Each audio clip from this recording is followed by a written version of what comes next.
बिस्मिल्लाहिर्रहमानिर्रहीम। अस्सलाम वालेकुम नाजरीन, मैं हूं आपका होस्ट अहमद फवाद। आज तारीख है 31 अक्टूबर और दिन है जुम्मे का। 3 खबरें आज के व्लॉग में आपके साथ शेयर करूंगा जी। पहली बड़ी ब्रेकिंग न्यूज़ तो ये है कि army chief field marshal Asim Munir साहब जो हैं, इनकी एक्सटेंशन नहीं हो रही। इन्हें 5 साल की एक्सटेंशन नहीं दी जा रही और ना ही एक्सटेंशन से रिलेटेड कोई नोटिफिकेशन जारी होगा। एक बहुत बड़ी ब्रेकिंग न्यूज़ सामने आई है और एक बहुत बड़ी तस्दीक जो है वो सामने आई है। और ये तस्दीक आप यूँ समझें कि एस्टेब्लिशमेंट के करीबी जो हैं उनकी जानिब से सामने आई है जी। एक्सक्लूसिव डिटेल्स हैं आपके साथ में शेयर करूँगा। दूसरी खबर ये है कि तख्ते लाहौर और पिंडी बॉयज़ के दरमियान मैच पड़ गया है। इस पर भी कुछ तफसीलात हैं, वो भी आपके साथ में शेयर करूँगा।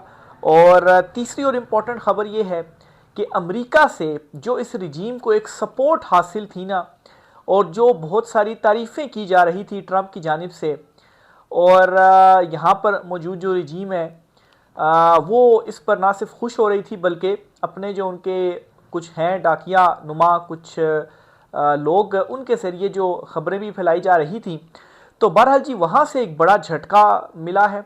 और ये जो सपोर्ट है ना, ये सपोर्ट अब ख़त्म होने जा रही है। इस पर भी एक बहुत बड़ी ब्रेकिंग न्यूज़ और एक बहुत बड़ी डेवलपमेंट है जी, जो कि आज हुई है। तफसीलात आपके साथ में शेयर करूँगा। सबसे पहले तो जी पहली बड़ी ब्रेकिंग न्यूज़ की तरफ आते हैं जी, कि आर्मी चीफ और फील्ड मार्शल आसिम मुनीर साहब की जो तोसी का मामला है 5 साल की, ये क्या है जी, और ये अब नहीं होगी। मुनीब फारूक, जिन्हें मुन्ना भी कहा जाता है और एस्टेब्लिशमेंट के बड़े ये करीबी ख्याल किए जाते हैं, और इनके हवाले से ख्याल है जी कि ये असल में उन्हीं के डाकियाँ हैं और उन्हीं की जो ख़बरें हैं, जो बयानियाँ हैं, वो आगे पहुँच जाते हैं। इन्होंने एक ट्वीट की है जी। इस ट्वीट के अंदर इन्होंने क्या कहा है, ये कहते हैं जी कि army chief general Asim Munir नवंबर 2027 तक अपने ओहदे पर रहेंगे। किसी नए नोटिफिकेशन की ज़रूरत नहीं। 2024 में की गई इस तरमीम में मुद्दत 3 से बढ़ाकर 5 साल की गई। वाज़े तौर पर लिखा गया है कि यह तरमीम हमेशा से पाकिस्तान आर्मी एक्ट 1952 का हिस्सा समझी जाएगी। यानी कि एक बात तो कन्फर्म कर दी गई है इसके अंदर, मुनीर फारूक जो हैं, और वो ये है जी कि जो 5 साल के एक्सटेंशन का एक मामला था, जो डिस्कशन हो रही थी, जो सोच विचार या जो चीज़ें चल रही थी, वो सब तो ख़त्म। 5 साल की कोई जो एक्सटेंशन है वो नहीं मिलने जा रही, ना ही कोई 5 साल की जो एक्सटेंशन है जी वो होने जा रही है। माफ़ कीजिएगा। और दूसरा वो ये कहते हैं जी कि 2027 तक वो अपने ओहदे पर रहेंगे, यानी कि 2027 में वो रिटायर हो जाएंगे। और फिर वो ये कहते हैं जी कि जो एक तरमीम की गई थी जी, उसके मुताबिक मुद्दत 3 से बढ़ाकर 5 साल की गई थी, इसलिए 2027 तक वो आर्मी चीफ रहेंगे और अभी किसी नोटिफिकेशन की भी ज़रूरत नहीं है। चले, एक खबर तो इनकी जानिब से कंफर्म कर दी गई है कि 5 साल की एक्सटेंशन का सीन तो नहीं है। दूसरा जो बात की जा रही है कि जो 3 से 5 साल कर दी गई थी टर्म, और उसके लिए किसी तसलसल को नोटिफिकेशन की भी मतलब है जो ज़रूरत है वो तो पड़ेगी, क्योंकि जो नोटिफिकेशन हुआ था उस नोटिफिकेशन में तो 3 साल होती है ना, फिर कानून तो या जो तरमीम थी वो तो बाद में हुई। तो बाद में अगर तरमीम हुई है तो जाहिर सी बात है एक कानून मौजूद था, उस मौजूदा कानून के तहत नोटिफिकेशन जारी किया गया। तो फिर एक जो नई तरमीम की गई, तो उस नई तरमीम के बाद भी तो उस नई तरमीम के तहत कोई नोटिफिकेशन जारी होना है। ये मतलब है कि बाज़ जो सीनियर कानूनी माहिरीन हैं उनका इस वाले से ये ख्याल है जी। तो 2 साल का अगर तसलसल भी जारी रखना है तो 2 साल का कोई ना कोई जो नोटिफिकेशन है वो तो जारी होगा। अब मैं एक और बात आपको वाजे करता चलूँ जी, कि जो कोई मतलब कुछ हफ्ते पहले जो एक खबर सामने आई थी ना जी, कि एक मरी मीटिंग हुई नवाज शहबाज और मरीम के दरमियान, कि जी तसलसल बरकरार रहेगा और जल्द कोई जो नोटिफिकेशन है वो भी आ सकता है। तो अभी तक तो खैर नोटिफिकेशन नहीं आया। आज 31 अक्टूबर है, तो नवंबर का महीना तो कल से शुरू हो गया है। तो बहरहाल जी एक चीज़ तो हो गई जी कि 5 साल की जो एक्सटेंशन है वो तो नहीं हो रही, अलबत्ता 2 साल के ऊपर जो मामला है जी वो इस वक्त अड़ा हुआ है। और बिलफर्ज अगर 2 साल वाला मामला अदालतों में भी जाता है कि ज़रा इसकी तशरीह कर दी जाए, तो वो किसके पास जाएगा? आईनी बेंच के पास जाएगा। आईनी बेंच में क्या सूरत हाल है वो भी सबके सामने है। तो बहरहाल जी ये अब एक चीज़ सामने आ रही है जी कि हुकूमत और एस्टेब्लिशमेंट के दरमियान ये जो मौजूदा मतलब है कि सेटअप है जी, ये एक अंडरस्टैंडिंग है जी कि 2 साल तक मजीद ये चलेगा और आर्मी चीफ साहब जो है वो 2027 तक रहेंगे। लेकिन मुश्किलात जो हैं वो बढ़ती जा रही हैं और 2 साल तक रहने का मतलब फिर ये होगा कि ज़ाहिर सी बात है, ये जो हुकूमत है जी, मतलब 2 साल के बाद क्या और भी बहुत सारी तब्दीलियां आ जाती हैं और 2 साल के बाद कोई ज़रूरी है कि कोई एक्सटेंशन दी जाए और मज़ीद 5 साल की देकर 2032 तक जो है वो किया जाए। तो ये भी एक बड़ा जो है इसमें सवालिया निशान है। लेकिन यहाँ पर मैं समझता हूँ जी कि अगर 5 साल का कोई मामला था ना, तो इसमें फिर हुकूमत की, इस चुनतखब हुकूमत की ये फिर कामयाबी एक हो गई है कि वो मामले को मज़ीद 2 साल तक आगे ले जाने में कामयाब हुए हैं कि चलें अभी हम एक दस्तखत की जो पावर है वो अपने पास रखें। अगर हम 5 साल की करते हैं तो फिर तो और ही जो मामलात हैं वो हमारे लिए गड़बड़ हो जाएंगे। लेकिन इसके लिए भी अभी तक कोई जो तसलसल वाला नोटिफिकेशन है वो सामने नहीं आया है।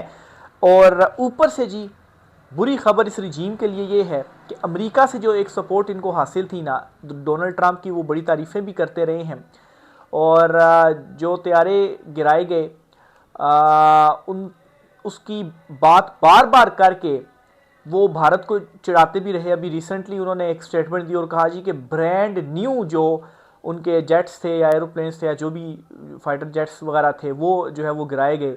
तो ये भारत को वो चढ़ाते रहे और यहाँ पर जो तारीफ़ें थी वो की जाती रही और उन तारीफ़ों से फिर ये यहाँ पर तासुर गेन किया जाता रहा जी कि जो सपोर्ट है वो वहाँ से है और वहाँ से जब तक सपोर्ट मिलेगी, मिलती रहेगी, तो तब तक रजीम को कोई जो ख़तरा है वो नहीं है। तो अब इसमें ख़बर ये है कि अमेरिका ने भारत के साथ 10 साला जो दिफाई मुआहदा है वो कर लिया है।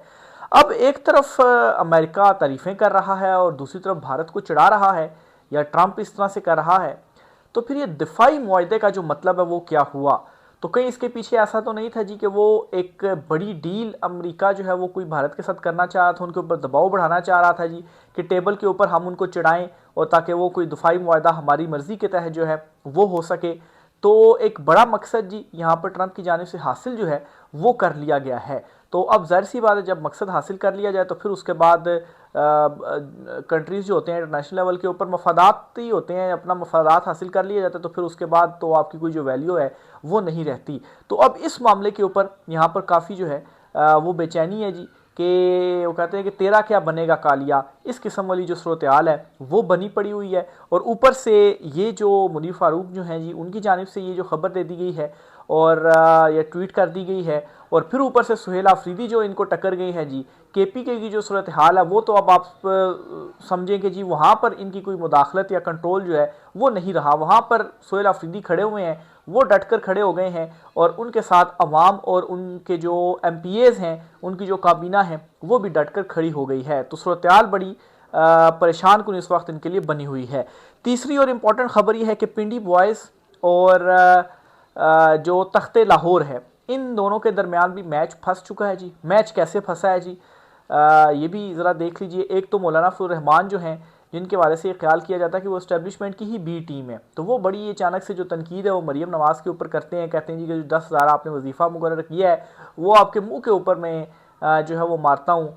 और फिर जो है वो इस्टेब्लिशमेंट को भी उन्होंने बावर कराने की कोशिश की जी कि कोई अफ़गानिस्तान के साथ ही जो नए जंग वाला मामला है जी, तो जो माजी है वो क्या रहा, जो कारगिल था या मतलब है कि जो बांग्लादेश में जो कुछ हुआ, मतलब है कि मुल्क जो है वो टूटा, तो ये सारी चीज़ें भी जो है वो याद हैं। और अब नई अफ़गानिस्तान के साथ जंग, तो इस चीज़ के ऊपर भी मौलाना फजल रहमान की जानिब से जो तनकीद थी वो बड़ी अचानक की गई, जिस पर बड़े सवाल उठ रहे कि मौलाना फजल रहमान को क्या हो गया, ये तो बी टीम ही है और बिल्कुल मतलब है कि ये क्यों इस किस्म की जो चीज़ें हैं जी, हरकतें हैं वो कर रहे हैं।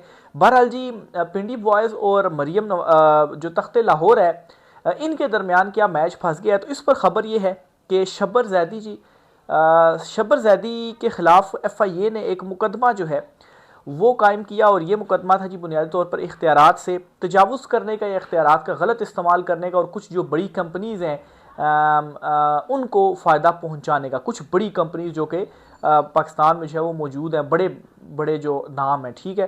तो क्यों इस तरह से हुआ, क्योंकि शब्बर जैदी जो है वो बड़ी तनकीद कर रहे थे इस हुकूमत के ऊपर।